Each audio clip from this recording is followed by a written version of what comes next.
Hi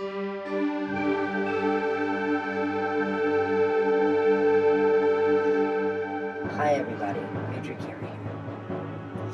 So we have our test samples here and we're going to get right into it. Blue water droplets are the ones that were pre-wetted before they were put together.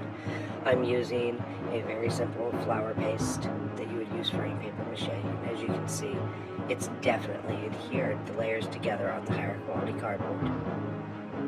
And if you look closely, the paper layer itself, and I'll try and get it in focus here, is what's actually attached, and that's why I want the surface to adhere well and not be able to come apart. I'm going to pull on it from different directions and see if I can get the shear force to cause it to break, but it's not going to happen. There we go. And there it is. Look at that. Just layered together. Sorry, you got a little bit of sore throat.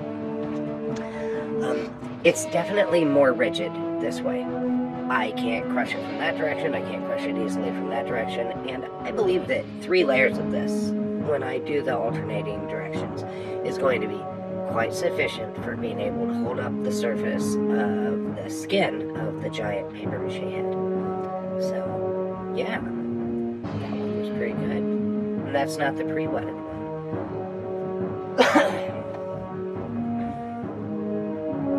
Look at that, it just does not want to come apart. It's absolutely shredding both layers there. This one I found to feel very much the same. Now this was the pre-wetted ones, and I did this the same way you would, for instance, wood. If you sand, scrape up the surface of wood, and then pre-wet it and allow the fibers to expand a little, you get better adhesion. And, you know, look at that. It's absolutely tearing the paper layer apart. They're well adhered again. I'm getting some really good fibers that are pulling apart, so it's definitely adhering beyond just the very surface of the cardboard. Once again, our compression strength seems to be pretty good. I'm squeezing and crushing these, and I'm huge. I mean, I'm like 6'2". I'm giant and have big bucky hands. It's so silly. Sorry about the camera wobble there. I got a new tripod for my camera, and I'm just trying to figure out how to do these first-person point-of-view things.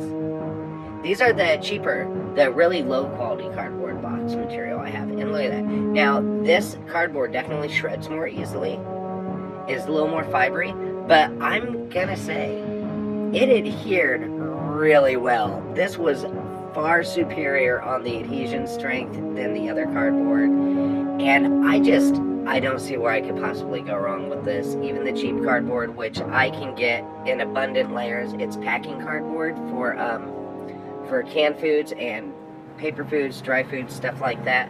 And I have access to an abundance of this. So I may actually try this, and I had the same results with the pre-wetted surfaces.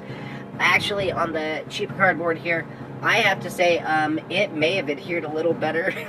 It does not want to separate. I'm pulling pretty hard on that. I did finally kind of get to, but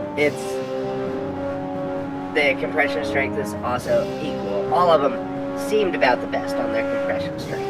And the one thing I do like about this cheaper cardboard is it's lighter weight. And overall, that's going to be important. When we're talking about this giant bust of VoldeTERF being 6 foot tall, that's all paper. That's paper and flour and cardboard, and that's just more paper, and you know, that's huge. That is absolutely huge. So which one do you think? Should I go through the trouble of the water, or should I stick with the dry ones? I think I'm gonna stick with the dry ones. Anyway, woo, love you, bye-bye!